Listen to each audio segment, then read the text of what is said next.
በክርስቶስ እንድታምን ካላመንህ አለማመን ኃጢአት ስለሆነ በክርስቶስ ትጠየቃለህ። በልጁ የሚያምን የዘላለም ሕይወት አለ፣ ያላመነ ይፈረድበታል። አሁን ተፈርዶበታል የሚለው። ስለዚህ አሁን መግቢያው መውጫው በሩ ክርስቶስ ነው።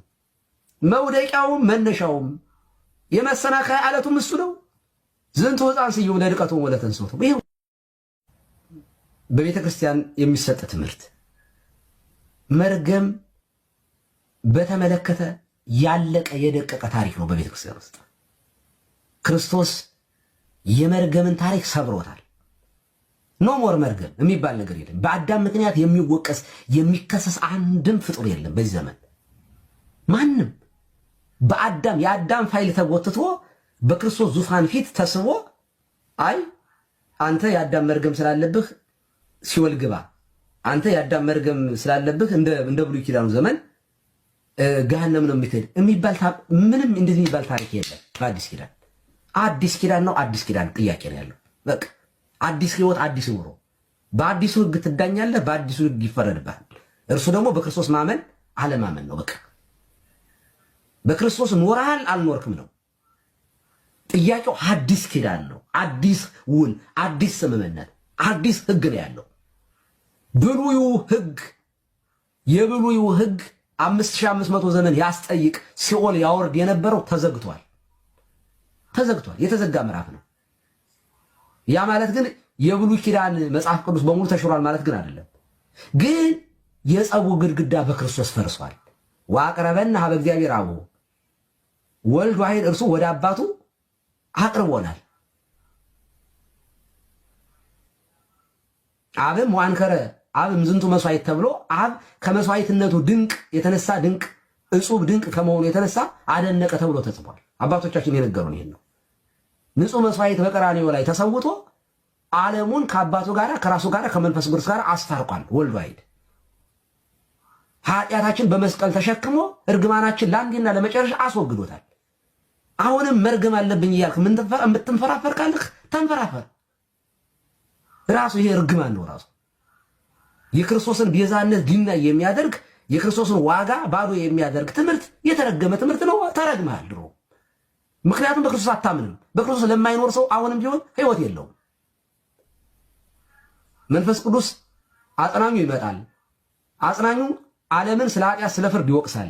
ስለ ኃጢአት በእኔ ስለማያምኑ ነው ብሏል። በቃ አሁን መንፈስ ቅዱስ ይመጣል፣ ይወቅሳል። በክርስቶስ እንድታምን ካላመንህ አለማመን ኃጢአት ስለሆነ በክርስቶስ ትጠየቃለህ። በልጁ የሚያምን የዘላለም ሕይወት አለ፣ ያላመነ ይፈረድበታል። አሁን ተፈርዶበታል የሚለው። ስለዚህ አሁን መግቢያው መውጫው በሩ ክርስቶስ ነው። መውደቂያውም መነሻውም የመሰናከያ ዓለቱም እሱ ነው። ዝንቱ ሕፃን ስዩም ለድቀቱ ወለተንሥኦቱ። ይሄው ነው በቃ ትምህርቱ። ይሄ የቤተ ክርስቲያን ትምህርት ነው። ይሄንን እኔ የሚነካብኝ ሰው ካለ በጣም ሴንሲቲቭ ነኝ። በጣም ነው እኮ ቤዛነቱ ላይ በጣም ተቆጥቼ ነበር። ይሄ ደግሞ በትርጓሜ ቤት ተምረነዋል። ትምህርቱ ላይ ግን ምንም እንደ በታምር በዚህ ትምህርት ላይ በታምር ነው እኔ ማለት በቃ ነፍሴ እስክትወጣ ድረስ ነው የምከራከረው። በዚህ መድኃኔ ዓለም ነው በመስቀል ላይ አስታርቆናል፣ ደምድሞታል። ከዚህ በኋላ ሰው የሚጠየቀው በራሱ አለማመን፣ በራሱ ኃጢአት፣ በራሱ በአዲስ ኪዳን ባለማመኑ ባለመኖሩ ነው የሚጠየቀው ሰው በቃ እንጂ የአዳም ፋይል እንደገና ተጎትቶ መጥቶ የተዘጋው ፋይል ክርስቶስ ዋጋ የከፈለበትን እንደገና እየመዘዘ አይ ካመንክብኝ ያው እንደ ጊፍት ካርድ ካመንክብኝ ይህንን እሰጥሃለሁ፣ ይሄ የመርገም መሻሪያ ነው። ካላመንክብኝ ግን እዚያው ኤግዚስት አድርጎ እዚያው ላይ ማለት ባለበት ሆኖ ይቀጥላል። እንደዚህ አይደለም። እንዲሁ ነው ያዳነን። እንዲሁ ስላዳነን እንዲሁ በምሕረቱ ነው የታረቀን። ከኛ በሆነ ነገር አይደለም፣ በጸጋው ነው ያዳነን። ይሄ የመድኃኔ ዓለምን ሙሉ ምሕረት የሚያሳይ ነገር ነው። ሙሉ ምሕረቱን የማይበት ነው ይሄ በቃ። ይሄንን የሚያሳንስብኝ ነገር በጣም ያመኛል። እኔ እውነት በጣም ሴንሲቲቭ ነኝ። ደግሞ የቤተ ክርስቲያን ትምህርት ነው። ይሄ ብቻ አይደለም። ይሄ እነ አትናቴዎስ እነ ጎርጎርዮስ በሃይማኖት አበው በደንብ አብራርተውታል። እና ይሄን በዚህ ምክንያት ባለፈው ትንሽ ክርክሮች ነበሩ። እንደውም ዲቴል አንተዋወቅም ነበር ከሌሎቹ ጋር። ከዛ በኋላ አክሊልን አግኝቸው የማወራው ልጅ ሲሳታት የምመክረው ደግሞ እውነት ለመናገር ከብዙዎቻችሁ የተሻለ ልጅ ነው። በጣም የወደድኩለት ነገር አክሊልን የተሻለ ሆኖ አግኝቼዋለሁ። እንዲያው